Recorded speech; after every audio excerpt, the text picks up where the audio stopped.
નમસ્કાર. શું છે શું નહીં પોડકાસ્ટમાં આપનું હાર્દિક સ્વાગત છે. મિત્રો, માહિતીસભર જે વાતો હોય, જે ઘણા બધા એવા વિડીયો હોય જેથી આપણને ઇન્ફોર્મેશન મળી શકે, ઘણા બધા એવા લોકો છે એ ખૂબ જ સારી સેવા કરી રહ્યા છે, કોઈ પણ જાતની પ્રસિદ્ધિના મોહ વગર કંઈક કરી રહ્યા છે. તો આવા જ એક વ્યક્તિને આજે આપણે મળવાનું છે.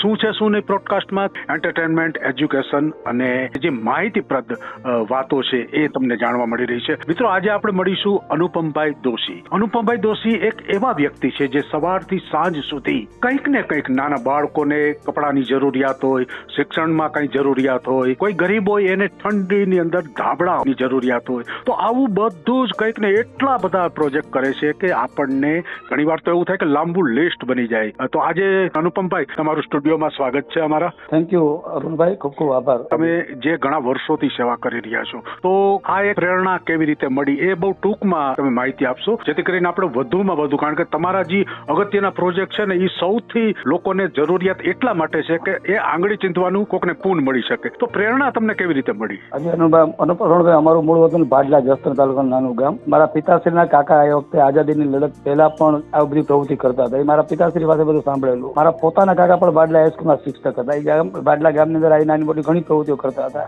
ત્યારથી મારા મનમાં પણ હતું કે મોટા થઈને આપણે પણ આવું કંઈક કરવું જોઈએ. આપણા પરિવારમાં આવા લોકો થઈ ગયા છે, આપણે પણ કંઈક કરીએ. અને એમાંથી પ્રેરણા મળીને આ બધી પ્રવૃત્તિ શરૂઆત કરી. તો ખૂબ જ સુંદર વાત કહેવાય કે એક પારિવારિક જે સેવાની ભાવના હોય એ પરિવારમાંથી તમને નાનપણથી જ મળી. મિત્રો, ખાસ કરીને દર્શક મિત્રો, શ્રોતા મિત્રો, જે કોઈ મને સાંભળી રહ્યા છે, એક વાત સૌથી આજના યુગમાં અગત્યની છે કે માણસોએ વાંચવું જોઈએ. તો તમારો એક સાહિત્ય સેતુ કરી અને બહુ સરસ પ્રોજેક્ટ ચાલે છે, તો એ વિશે માહિતી આપશો. કોઈને જોડાવવું હોય તો કેવી રીતે જોડાઈ શકે, સારી બુક વાંચવી હોય તો કેવી રીતે મળી શકે, અને તમારો કોન્ટેક્ટ ક્યાં કરી શકે, આ સંદર્ભે થોડી માહિતી આપશો. ચોક્કસ અરુણભાઈ. રાજકોટ શહેરની અંદર પ્રમાણમાં દિવસે દિવસે વાંચનનું પ્રમાણ ઘટતું જાય છે.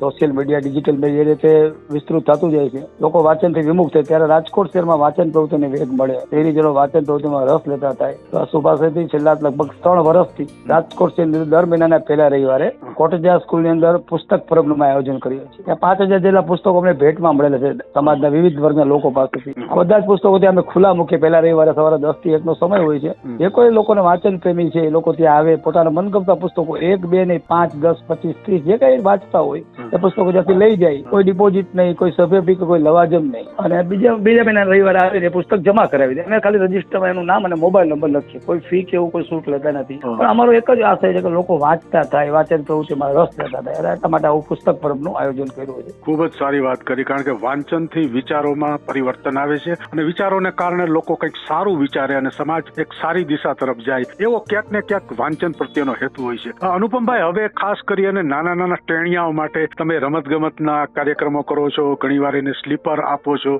ખાસ કરી અને સરકારી શાળામાં આપો છો કે ખરેખર જે જરૂરિયાત હોય. તો આ તમારો પ્રોજેક્ટ શું છે અને એ વિશે કોઈને જોડાવવું હોય તો એ વિશે પણ માહિતી આપશો. ખાસ કરીને સરકારી શાળામાં આર્થિક રીતે નબળા પરિવારના બાળકો અભ્યાસ કરતા હોય છે. એના માતા પિતા પણ ખબર હોતી હતી કે અમારા બાળકો શું ભણે છે, ક્યાં ભણે છે. આવા બાળકોનો સર્વાંગી વિકાસ થાય, આવા બાળકોમાં રહેલી સુષુપ્ત શક્તિઓ બહાર આવે, એને યોગ્ય તક અને પ્રોત્સાહન મળે. સુભાષની અવારનવાર કોર્પોરેશનની સ્કૂલો છે રાજકોટની અંદર, 100 જેટલી સ્કૂલો છે. સ્કૂલોમાં અમે જાય, બાળકોને કઈ જરૂરિયાત હોય સ્કૂલને કઈ બાળકોના નાના મોટા કાર્યક્રમો કરીએ, જેથી કરીને બાળકોને યોગ્ય તક મળે. એમાં રમત ગમત કરીએ, બૌદ્ધિક સ્પર્ધાઓ કરીએ, નિબંધ સ્પર્ધા, મેમરી ટેસ્ટ, ચિત્ર સ્પર્ધા, આ બધી પ્રવૃત્તિઓ કરીએ. બાળકોમાં રહેલી સુષુપ્ત બહાર આવે. ઘણા વર્ષો બાલ મહોત્સવ પણ કરતા હતા. આ વર્ષે પણ ડિસેમ્બર મહિનાના એન્ડ પછી અમે બાલ મહોત્સવ પણ કરવાના છીએ. ખૂબ જ સારી વાત કરી. સવારથી સાંજ સુધી એક ફકીરની જેમ સમગ્ર રાજકોટમાં જે તમે સેવા કરી રહ્યા છો એ માટે પણ તમને અમારા પોડકાસ્ટ શું છે શું નહીં વતી અભિનંદન. ખાસ કરીને મારે હવે એ જાણવું છે અને શ્રોતાઓને પણ એક ઇંતજારી હશે કે સવારથી સાંજ તમારે દરરોજ એવા ઘણા બધા પ્રોજેક્ટ હોય છે જે સવારમાં ઉઠો એટલે તમારો એ પ્રોજેક્ટ ચાલુ હોય અને સાંજે એ પ્રોજેક્ટ બંધ થઈ જાય. તો આવા ડેઇલીના પ્રોજેક્ટ તમારા છે ખરા? અરુણભાઈ, આ બધી પ્રવૃત્તિઓ નિજાનંદ માટે કરીએ છીએ. સમાજે મને ઘણું બધું આપ્યું છે, મારે સમાજ માટે કંઈક કરી છૂટ્યું એવી ભાવનાથી આ બધી પ્રવૃત્તિ કરતા હોય છે. અને ખાસ કરીને રક્તદાન પ્રવૃત્તિ છે, ચક્ષુદાન પ્રવૃત્તિ છે, થેલેસેમિયાના બાળકોની પ્રવૃત્તિ છે. એમાં કરતા થેલેસેમિયાના બાળકોને બ્લડની જરૂર પડતી હોય, એના માટે કેમ્પની વ્યવસ્થા કરતા હોય, બાળકોને સમયસર કીટ દવા મળી જાય, આ બધી પ્રવૃત્તિઓ કરતા હોય. રક્તદાન કેમ્પ થાય રાજકોટની અંદર, બ્લડ ગ્રુપિંગ કેમ્પ થાય, આ બધી પ્રવૃત્તિઓ અવારનવાર ચાલતી હોય. લોકોની વચ્ચે જાય, શાળા કોલેજોમાં જતા હોય અને બાળકોને નાની મોટી પ્રવૃત્તિ કરતા હોય છે. એટલે આમ સમય આખો દિવસ પસાર થઈ જાય અને ખૂબ સાંજે સરસ મજાની ઊંઘ આવી જાય. નિજાનંદ માટે બધી પ્રવૃત્તિ કરતા હોય છે. આ બધી ખૂબ જ સારી વાત કરી. ક્યાંક ને ક્યાંક સમાજમાં ઈશ્વરે આપણને જે જન્મ આપ્યો છે અને કંઈક કરીને આપણે જઈએ તો એક શ્રેષ્ઠ નિજાનંદ મળે, આનંદ મળે. હવે અનુપમભાઈ, તમારી સાથે કેટલા કેટલા લોકો અત્યારે કાર્યરત છે? કોઈને આવો સમયદાન આપવું હોય, જોડાવવું હોય તો એનો ફોન નંબર કે આવું કશું જ આપણો કાર્યાલય હોય તો એના વિશે થોડીક વાત કરશો? ચોક્કસ અરુણભાઈ, અમે લોકો લગભગ અત્યારે 35 થી 40 લોકો જે મારી સાથે સક્રિય રીતે જોડાય, એમાં 80 વર્ષના પણ છે, 82 વર્ષના પણ છે, અને 18 વર્ષથી લઈને 82 વર્ષ સુધીના વડીલો છે. બધા અમે સાથે મળીને કાંઈક કામ કરીએ છીએ. કોઈ ફી નથી, કોઈ સભ્ય ફી નથી, કોઈ લવાજમ નથી, કોઈ નથી. પણ જે લોકોને માનવતાની પ્રવૃત્તિમાં, સમાજોગી પ્રવૃત્તિમાં રસ છે એ બધા જ અમારી પ્રવૃત્તિમાં જોડાઈ શકે છે. અમારે પોતે અવારનવાર પ્રેસનોટ પણ આપતા હોય કે આ પ્રકારનો કાર્યક્રમ છે. ઘણા બધા, આજે જ ગીતા જયંતિનો કાર્યક્રમ હતો તો મને 5-7 લોકોના ફોન કે અમારે આ કાર્યક્રમમાં આવવું છે. અખબારોમાં વાંચીને પણ અમારી સાથે જોડાવું હોય અને નવી નવી પ્રવૃત્તિ જોઈ અને બધા સાથે મળીને કામ કરતા હોય છે. કોઈ પણ અમારી પ્રવૃત્તિમાં જરૂર ચોક્કસ અમારી સાથે જોડાય, અમને પણ ગમશે, અમારી ટીમ પણ મજબૂત બનશે, મોટી બનશે. 94 282 33 796 મારો મોબાઈલ નંબર છે. સંપર્ક કરતો કોઈ પણ સમય અમારી સાથે જોડાઈ શકે છે. વાહ, ખૂબ જ સારી વાત કરી. શ્રોતા મિત્રો, દર્શક મિત્રો, તમે અનુપમભાઈનો નંબર નોંધી લેજો, કારણ કે કંઈક સારું થતું હોય અને એમાં આપણો જો નાનકડો પણ હાથ એ ટેકો મળી જાય તો ક્યાંક ને ક્યાંક બહુ સારું કામ થતું હોય છે. અનુપમભાઈ, છેલ્લે અમારા જે શ્રોતાઓ છે, જે સમગ્ર વિશ્વની અંદર અત્યારે અમારું પોડકાસ્ટ ખૂબ જ સારી રીતે ચાલી રહ્યું છે, કારણ કે એક પોઝિટિવ સકારાત્મક વાત સાથે અમે કંઈક સારું છે સમાજમાં એ જ અમે લોકોને આપીએ છીએ. તો એક આટલા સેવાભાવી તરીકે તમે કંઈક સંદેશ આપવા માંગતા હો પ્રજાને, તો એ વિશે ટૂંકમાં માહિતી કહેશો? બસ અરુણભાઈ, રાજકોટ તો સેવાની નગરી છે. અહીં કોઈ પણ પ્રવૃત્તિ આર્થિક કારણસર ક્યારેય અટકતી નથી.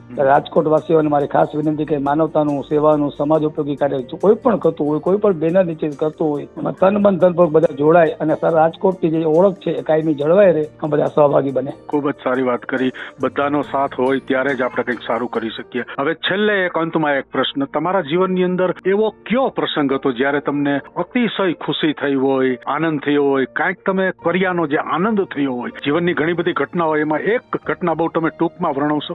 અરુણભાઈ, મારો જન્મદિવસ હતો 9/9/1999. ત્યારે મારા બધા મિત્રો એવું નક્કી કર્યું કે આપણે 999 બોટલ રક્તદાનની ભેગી કરવી અને ખૂબ મને કહેતા આનંદ થાય કે લગભગ 1114 બોટલ, 999 ને બદલે 1114 બોટલ ભેગી. હું એક બેંકનો સામાન્ય કર્મચારી, હું કોઈ રાજકીય આગેવાન હોઉં કે કોઈ એવું સેલિબ્રિટી હોય તો ચોક્કસ મારા પર લોકો રક્તદાન કરે. મારા જેવા એક સામાન્ય કાર્યકર્તાના લોકો જે મને પ્રેમ આપ્યો હતો, આટલી બધી બોટલ થઈ મારા જન્મદિવસે, અને મને ખૂબ આનંદ છે, ખૂબ ગૌરવ છે કે લોકોએ મને ખૂબ પ્રેમ આપ્યો છે, સમાજમાંથી મને ખૂબ સહકાર મળ્યો છે. એટલે આ મારો જીવનનો એક યાદગાર પ્રસંગ છે. ખૂબ જ સારી વાત કરી. જોઈને દર્શક મિત્રો, ક્યાંક ને ક્યાંક કંઈક કરવાની ભાવના હોય તો સમાજ હંમેશા તમારી સાથે રહે છે અને તમે જે મનમાં ધાર્યું હોય છે એ પણ સફળ થઈ જશે.